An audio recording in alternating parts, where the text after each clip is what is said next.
CST peut dire que Miu Miu a vécu des drames au cours de sa vie. Ses anciens compagnons que sont Coluche et Patrick Dewa, le père biologique de sa fille Angèle, sont morts bien trop tôt. Après une idylle de près de 20 ans avec le chanteur populaire Julien Clerc, qui a donné naissance à sa seconde fille Jeanne et a adopté la première, CST auprès du romancier Jean Telet que Miu Miu avait retrouvé le bonheur en 1998. Malheureusement, son compagnon est décédé à l'âge de 69 ans en octobre dernier des suites d'une intoxication alimentaire dans son domicile parisien, en présence de la légendaire actrice. Une tragédie de plus qui a profondément marqué la comédienne de 72 ans, révélée dans les années 1970 avec son rôle dans le film culte Les Valseuses. Mais malgré son immense peine, Miu Miu remonte la pente. Loin de se laisser abattre, elle poursuit les projets et prolonge une carrière qui a déjà sa place au panthéon du cinéma français. On la retrouvera ainsi ce mercredi 1er février 2023 dans le téléfilm Constance aux Enfers, réalisé par Gaël Morel. Cette comédie policière sera diffusée en prime time sur France 2.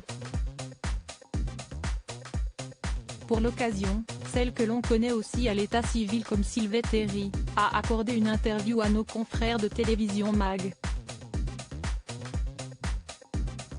J'aime beaucoup ce qu'elles font, elle se confie notamment sur ses filles Angèle et Jeanne.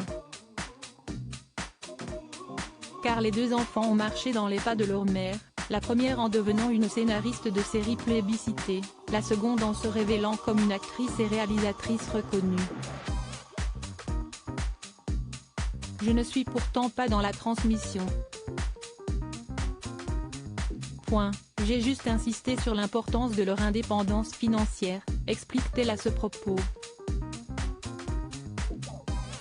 Je suis heureuse qu'elles fassent un métier qui les remplit. J'aime beaucoup ce qu'elles font, mais je ne veux pas m'étaler sur le sujet, ce serait trop sirupeux, confie l'actrice de 72 ans. Il faut dire qu'elle-même a dû se frayer son propre chemin dans ce milieu peu évident. Je n'aille pas demander à mes parents quand j'ai voulu faire ce métier. J'étais mineure, mais déjà partie de chez moi, et je me suis fait émanciper pour être indépendant. Je ne me suis jamais dit, je vais être actrice, ça m'enlevait toute responsabilité, argumente-t-elle.